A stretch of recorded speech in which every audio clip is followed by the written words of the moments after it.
Hello friends, today we are going to discuss about the determinants and patterns of political modernization. आज हम राजनीतिक आधुनिकीकरण के नियामक तत्वों के बारे में और उसके प्रतिमानों या प्रारूपों के बारे में अध्ययन करेंगे।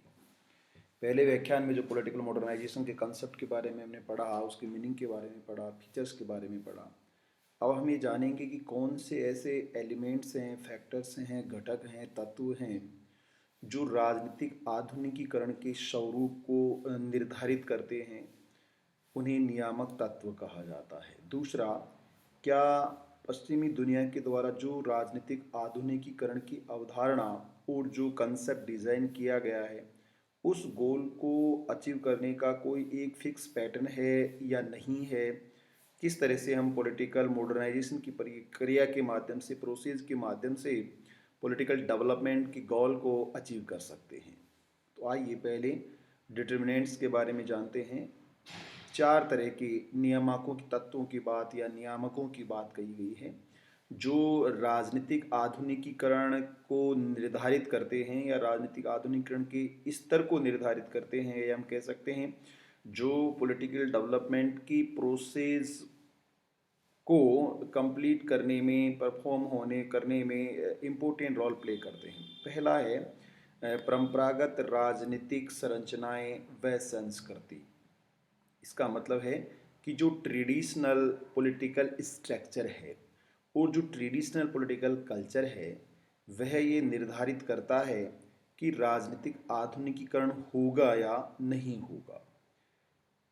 पॉलिटिकल डीके के कंसेप्ट के founder father Samuel Phillips Huntington का ये कहना है कि मॉडर्नाइजेशन के लिए या पॉलिटिकल डेवलपमेंट के लिए जो ट्रेडिशनल कल्चर है और ट्रेडिशनल स्ट्रक्चर्स हैं, उनसे हमें विमुक्त होना होगा, या हंटिंगटन के शब्दों में साफ साफ कहें तो परंपरावाद, परंपरागत समाज से और परंपरागत संरचनाओं से और परंपरागत राजनीतिक संस्कृति से आज़ाद हो जाना, स्वतंत्र हो जाना ही राजनीतिक आधुनिकीकरण की ओर बढ़ने का पहला कदम है, या यह वह तत्व है जो किसी राजनीतिक प्रणाली को राजनीतिक विकास के लक्ष्य में को हासिल करने के लिए एक पथ या अनुगमन या रास्ता या वे प्रदान करता है। तो परंपरावाद से मुक्ति और परंपरागत मान्यताओं से, परंपराओं से, रीति रिवाजों से, क्रम कांडों से और चला आ रहा है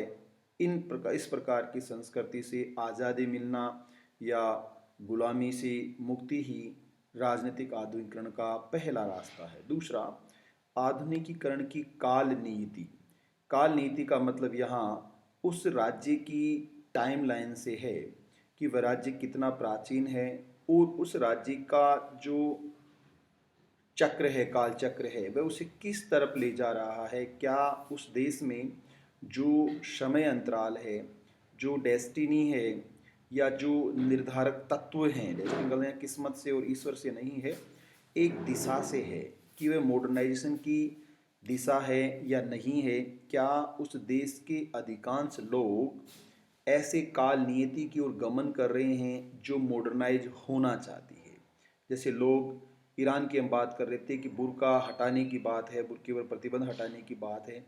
अफगानिस्तान में आज़ादी की बात है, महिला शिक्षा की बात है। अगर मास ऑफ पीपुल इस कंसेप्ट को एक्सेप्ट करता है तो इसे ही मॉडर्नाइजेशन की काल नियति कहा जाता है। तीसरा जो नियामक तत्व है या नियामक है, वह है राजनीतिक नेतृत्व की प्रकृति और अभिमुखीकरण। जैसा हम सब जानते हैं, बार बार ये कहा जाता है कि जैसा राजा वैसी प्रजा। तो जो पॉलिटिकल लीडरशिप किसी देश को लीड करती है, नेतृत्व प्रदान करती है, उस पॉलिटिकल लीडरशिप का नेचर कैसा है और उस पॉलिटिकल लीडरशिप का ओरिएंटेशंस कैसा है। क्या वो पॉलिटिकल सिस्टम के बारे में, स्टेट के बारे में, रूल रेगुलेशन के बारे में जानकारी रखते हैं या नहीं रखते हैं, अथवा उनकी प्रकृति क्या राजनीतिक व्यवस्था में equality, capacity, differentiation, autonomy, role differentiation, और स्पेशलाइजेशन, फंक्शनल स्पेशलाइजेशन को सपोर्ट करती है या नहीं करती है? क्या political leadership beyond the rules काम करती है, या political leadership as a service job के रूप में काम करती है, या as a looting job of mass के रूप में काम करती है? ये मॉडर्नाइजेशन को निर्धारण करने वाला तीसरा महत्वपूर्ण तत्व है। चौथा महत्वपूर्ण तत्व है विद्यमान सामाजिक प्रणाली। ये इम्पोर्टेंट है क्योंकि सामान्य संस्कृति का ही हिस्सा राजनीतिक संस्कृति होती है, और राजनीतिक उपप्रणाली सामाजिक प्रणाली का एक हिस्सा होती है। जैसा हमने गैबर आमंड ने भी बताया और टेटकार्ट पार्सन्स सोशोलॉजिस्ट ने भी बताया कि सामाजिक प्रणाली सभी प्रणालियों में एक व्यापक प्रणाली है, और जितनी भी उप प्रणालियाँ हैं, जिनको राजनीतिक उप प्रणाली, आर्थिक उप प्रणाली, पर्यावरणीय उप प्रणाली, तकनीकी उप प्रणाली, धार्मिक उप प्रणाली, सांस्कृतिक उप प्रणाली कहा जाता है, ये सभी सब सिस्टम्स हैं, और उनमें पॉलिटिकल सब सिस्टम ज़्यादा इम्पोर्टेंट होता है। इसलिए आमंड ने पॉलिटिकल सिस्टम की थ्योरी के माध्यम से इसको अभिव्यक्त किया, या डेविड ईस्टन ने इसे इनपुट आउटपुट के रूप में डिफाइन किया है।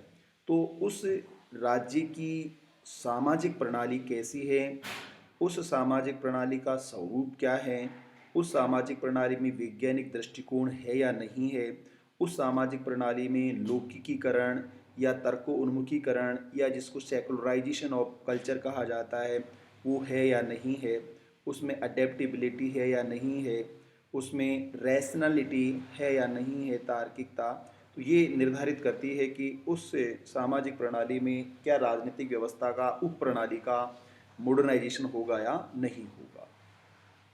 अब ये तो नियामक ही तत्व थे। दूसरा कि क्या कोई स्पष्ट पैटर्न है? हालांकि ऐसा कोई यूनिवर्सल पैटर्न नहीं है जिस पैटर्न पर, या जिस पैटर्न को, प्रारूप को, प्रतिमान को हम फॉलो करके मॉडर्नाइज हो सकते हैं, आधुनिकीकृत हो सकते हैं, या मॉडर्नाइजेशन के गोल को अचीव कर सकते हैं, अथवा अपने देश को विकसित स्वरूप प्रदान कर सकते हैं, या राजनीतिक व्यवस्था को विकसित राजनीतिक व्यवस्था बना सकते हैं।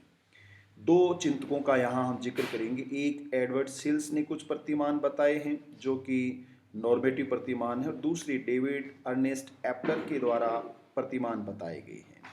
हालांकि ये प्रतिमान भी तीन महत्वपूर्ण अभिकर्ताओं से प्रभावित होता है।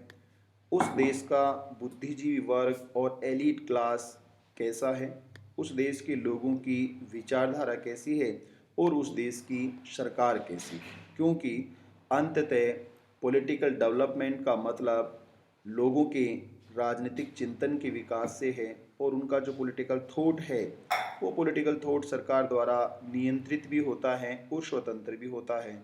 और इसमें जो ब्यूरोक्रेसी है, या जो लोग आर्थिक रूप से संपन्न हैं, सामाजिक रूप से संपन्न हैं, राजनीतिक रूप से संपन्न हैं, तकनीकी रूप से संपन्न हैं, लोकप्रिय हैं, करिश्मेटिक पर्सनैलिटी हैं, किसी भी तरीके से वो एलिट हैं, उनका चिंतन भी पैटर्न को प्रभावित करता है। तो आइए दो विचारकों के पैटर्न के बारे में हम बात करें। पहले विचारक हैं एडवर्ड सिल्स। दोनों ही अमेरिकन पॉलिटिकल साइंटिस्ट और सोशोलॉजिस्ट हैं। एडवर्ड सिल्स का ये मानना है कि अगर हम राजनीतिक आधुनिकीकरण को राजनीतिक विकास की एक प्रक्रिया के रूप में देखें, तो हमें मालूम होता है कि आधुनिकीकरण के 5 ऐसे प्रतिमान हैं जिन प्रतिमानों को अगर हम फॉलो करें तो राजनीतिक विकास के ध्येय को हम प्राप्त कर सकते हैं, या दुनिया भर में जो एग्जिस्ट पॉलिटिकल मॉडर्नाइजेशन का स्टेज है उसको हम 5 भागों में विभाजित कर सकते हैं। शिकागो विश्वविद्यालय में समाजशास्त्र के अमेरिकी आचार्य एडवर्ड सिल्स ने अपनी पुस्तक political development in new states 1962 और एक आर्टिकल भी लिखा है जिसका टाइटल था पॉलिटिकल मॉडर्नाइजेशन। उन्होंने आधुनिकीकरण की प्रक्रिया का विवेचन करते हुए संपूर्ण विश्व की जो राजनीतिक प्रणालियां हैं, उन राजनीतिक प्रणालियों को 5 भागों में विभक्त किया है, जो एक तरह से हम ये कह सकते हैं कि अलग अलग मॉडल्स हैं। और इनको हम एक आदर्श मॉडल तो नहीं कह सकते, परंतु मॉडर्नाइजेशन के गोल को उन्होंने अचीव किया है, और वो कहीं ना कहीं एक मॉडल हो सकते हैं दूसरे देशों के लिए, जो मॉडर्नाइजेशन को प्राप्त करके पॉलिटिकल डेवलपमेंट की ओर आगे बढ़ रहे हैं। परंतु ऐसा कोई भी यूनिवर्सल नॉर्म्स या मॉडल इनमें से नहीं है। पहली जो अवस्था है उसे राजनीतिक लोकतंत्र के रूप में डिफाइन किया गया है, जिसे पॉलिटिकल डेमोक्रेसी कहते हैं।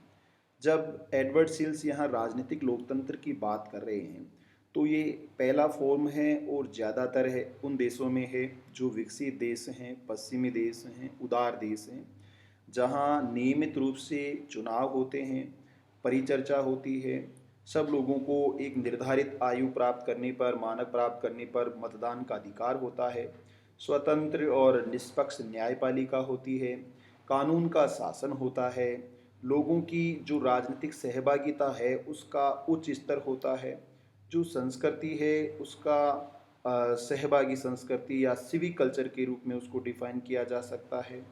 और यहाँ राजनीतिक रूप से जो समानता है, जो स्वतंत्रता है और जो भाईचारा है और जो मानव की गरिमा है वो देखने को मिलती है। विशेष रूप से अमेरिका और ब्रिटेन जैसे लोकतंत्र इस कैटेगरी में शामिल किए गए हैं वर्तमान में। दूसरा है अभिभावी की लोकतंत्र, ट्यूटेलरी डेमोक्रेसी के नाम से इसको जाना जाता है।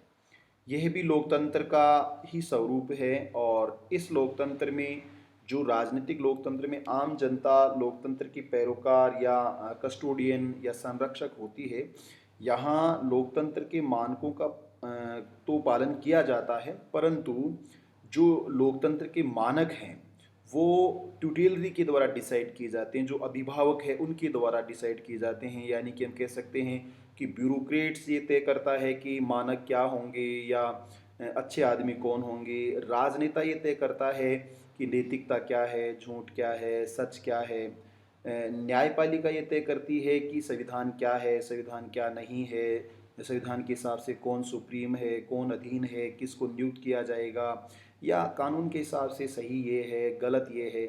तो जैसे हम कहें कि भारत में भी इसका स्ट्रक्चर मिलता है कि एक न्यायाधीश अपने चिंतन से देश को चला रहा है, एक अकेला पॉलिटिकल लीडरशिप है वो अपने चिंतन से देश को चला रहा है, और जो ब्यूरोक्रेट्स हैं वो अपने चिंतन से देश को चला रहे हैं। तो यहाँ जो लोकतंत्र का मानक है या जो डेमोक्रेसी है, उस डेमोक्रेसी के जो नॉर्म्स होते हैं, वैल्यूज़ होते हैं, जो पैटर्न्स होता है, जो बिलीव्स होते हैं, जो एटीट्यूड्स होते हैं, जो ओरिएंटेशंस होते हैं, उनके लिए लीडर फिक्स होते हैं। और उन लीडर को देखकर, जैसे कलेक्टर को देखकर कोई आईएएस बनना चाह रहा है, एसडीएम को देखकर कोई आरएएस बनना चाह रहा है, मुख्यमंत्री को देखकर कोई पॉलिटिशियन बनना चाह रहा है, प्रधानमंत्री को देखकर कोई पॉलिटिशियन बनना चाह रहा है, चीफ जस्टिस को देखकर कोई न्यायाधीश बनना चाह रहा है, तो ये टीचर को देखकर कोई टीचर बनना चाह रहा है। तो ये एक रोल मॉडल स्थापित किया जाता है जो लोकतंत्र से ऊपर हो जाता है, जो लोकतंत्र के लिए अच्छा नहीं है, परंतु इसको इसीलिए ट्यूटोरियल डेमोक्रेसी कहते हैं। तीसरा जो मानक दुनिया भर में देखने को मिलता है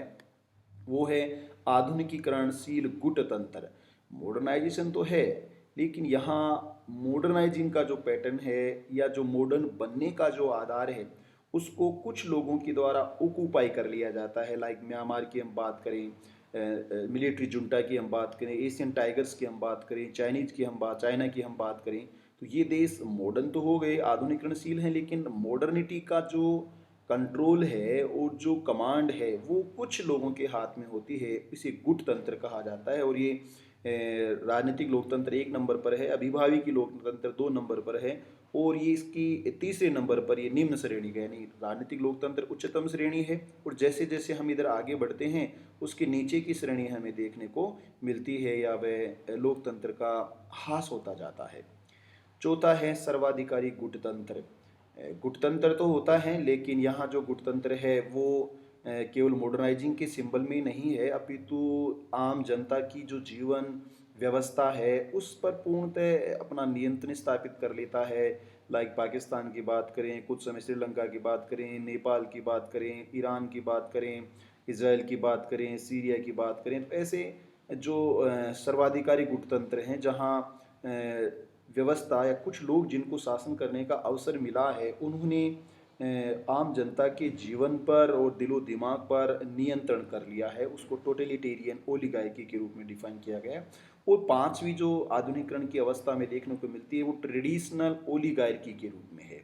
ये परंपरागत सत्ता के रूप में है, जहाँ पर वेटिकन सिटी के पोप की बात करें, जहाँ पर हम पुराने जो सुल्तान संयुक्त अरब अमीरात की बात करें, ऐसे कंट्री जहाँ पर ट्रेडिशन के आधार से या रिलीजियस जो कानून है या जो शरिया लॉ है या मुस्लिम कंट्री जो मुस्लिम पर्सनल लॉ है उनके माध्यम से या जो थाईलैंड है राजतंत्र के नियमों के माध्यम से, तो ऐसे देशों में ट्रेडिशनल जो अथॉरिटी होती है वो ट्रेडिशनल अथॉरिटी ही लोकतंत्र को ऑपरेट करती है। और इसीलिए इसे ट्रेडिशनल ओलिगार्की के रूप में कुछ लोग जो सत्ता के पैरोकार बने हुए हैं परंपराओं के कारण, व्यवस्थाओं के कारण, धर्म के कारण, जाति के कारण, क्षेत्र के कारण, भाषा के कारण, करिस्मेटिक लीडरशिप के कारण, उसे हम ट्रेडिशनल ओलिगार्की के रूप में डिफाइन किया गया है। तो ये एडवर्ड सिल्स का मानना है कि दुनिया भर के जो राजनीतिक लोकतंत्र हैं और राजनीतिक विकास के स्वरूप में अगर मॉडर्नाइजेशन के कंसेप्ट से देखें तो आधुनिकीकरण के 5 प्रतिमान हमें देखने को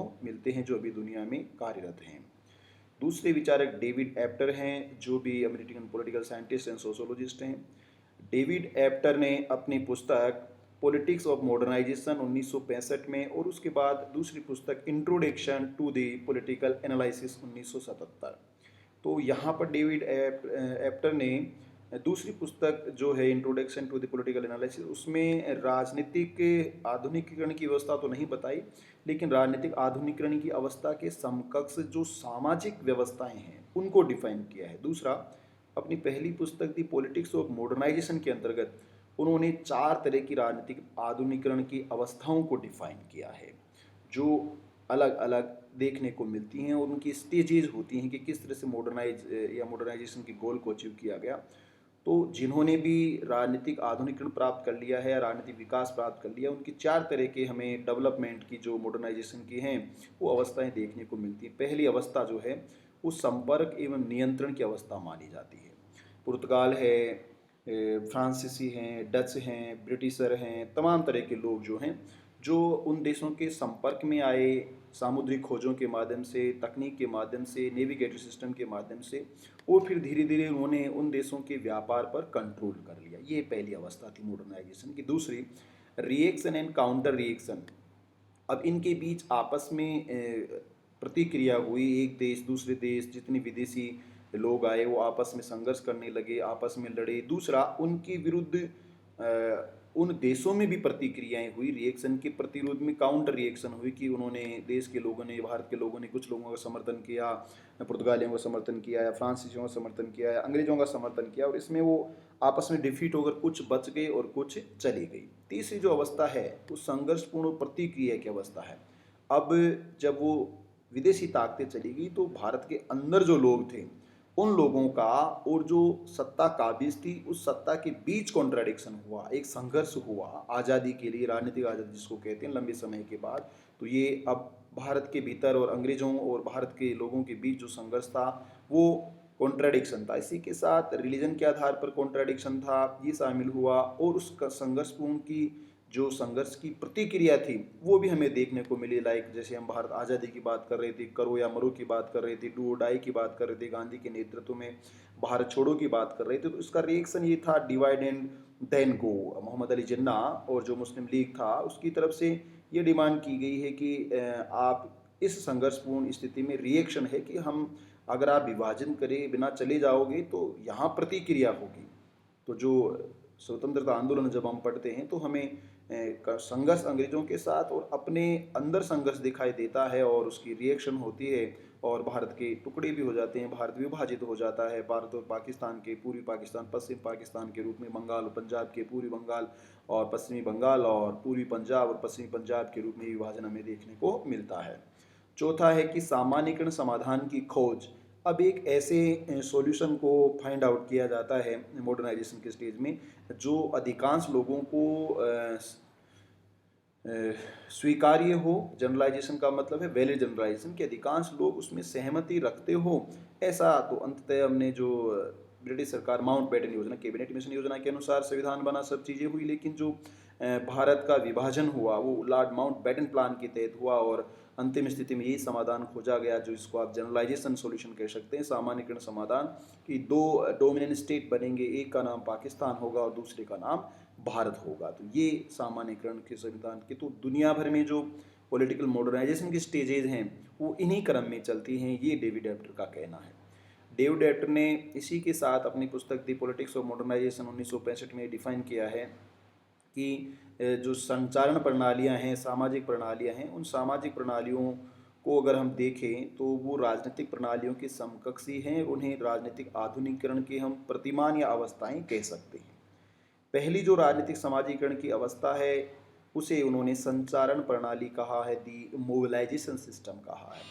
इस प्रणाली के बारे में डेविड एब्टर कहते हैं कि जब लोगों में मॉडर्नाइजेशन आता है तो वो मोबिलाइज होने लगते हैं शिक्षा के बारे में, स्वास्थ्य के बारे में, रेजिडेंस के बारे में, या प्राथमिक रोटी कपड़ा मकान शिक्षा स्वास्थ्य अधिकारों के बारे में। पॉलिटिकल कंसेंसनेस जो है उनमें बढ़ने लगता है, राजनीतिक चेतना में वृद्धि होने लगती है, और इस कारण से मोबिलाइज होने से वो आगे की ओर बढ़ने लग जाते हैं। नंबर 2 सुलह रिकंसिलिएशन सिस्टम होता है। इसका मतलब है कि लोग डिमांड कर रहे हैं, व्यवस्था उनके डिमांड्स को पूरा नहीं कर पा रही है, तो जो कन्वर्सेशन प्रोसेस है उसमें लोगों के बीच और सिस्टम के बीच एक कंप्रोमाइज होता है, समझौता होता है, कॉन्ट्रैक्ट होता है, और उनकी समस्याओं का समाधान निकाल लिया जाता है। तीसरी जो मॉडर्नाइजेशन की स्थिति है वो दी मॉडर्नाइजिंग सिस्टम, एक आधुनिकीकरण जो गुट प्रणाली ओलीगायर की दिखाई देती है कि वो कुछ लोग अब जो आम जनता है उसकी आइडियोलॉजी को, विचारधारा को हाईजैक कर लेते हैं और उन लोगों से ऊपर अपना स्थान प्राप्त कर लेते हैं। चौथी जो मॉडर्नाइजेशन की समाज में स्थिति देखने को मिलती है, मिलिट्री ऑटोक्रेसी, कि अब सैन्य ताकत के बल पर, डायरेक्ट फोर्स के बल पर, पावर के बल पर जो डिक्टेटरशिप है, ऑटोक्रेसी है, उसको स्थापित कर दिया जाता है। और इसके बाद मॉडर्नाइजेशन के लिए नव व्यावसायिक प्रणाली, न्यू मर्केंटलिस्ट सोसाइटी को डिज़ाइन किया जाता है। ये म्यांमार और उन देशों की बात है जहाँ पर चाइना जैसे देशों की बात है, नॉर्थ कोरिया जैसे देशों की बात है, जो मॉडर्नाइजेशन के रूप में आर्थिक विकास वो कर रहे हैं, लेकिन उस समाज को किस तरह से कंट्रोल किया गया है ये डेविड एब्टर बताना चाह रहे हैं। वो सोशोलॉजिस्ट हैं और इसलिए सामाजिक दृष्टिकोण से वो राजनीतिक प्रणाली को सामाजिक प्रणाली के रूप में अभिव्यक्त करने का प्रयास कर रहे हैं। इसके अलावा बहुत से चिंतक हैं जिन्होंने पॉलिटिकल मॉडर्नाइजेशन की अलग अलग स्टेजेस की बात की गई। यहाँ हमने केवल 2 विचारकों के जो चिंतन हैं, डेविड एब्टर और अन्य एडवर्ड सिल्स जो हैं, उनके अनुसार राजनीतिक आधुनिकीकरण की अवस्थाएं या प्रतिमान क्या हो सकते हैं उनके बारे में हमने चिंतन किया है। सामान्यतः हम जानते हैं कि राजनीतिक आधुनिकीकरण को एकमात्र ऐसा प्रतिमान नहीं है जिसको हम अपना सके, क्योंकि हंटिंगटन कहते हैं कि आधुनिकीकरण से राजनीतिक विकास हो ये भी जरूरी नहीं है, और राजनीतिक विकास होने से आधुनिकीकरण हो जाए ये भी जरूरी नहीं है। वह राजनीतिक विकास एक बहुपक्षीय और बहुमुखी प्रक्रिया है, और इस कारण से उसके अलग अलग पक्ष होते हैं। अगर समग्र पक्षों का विकास होता है तो उसे ही राजनीतिक आधुनिकीकरण या विकास के रूप में हम डिफाइन कर सकते हैं। Thank you so much.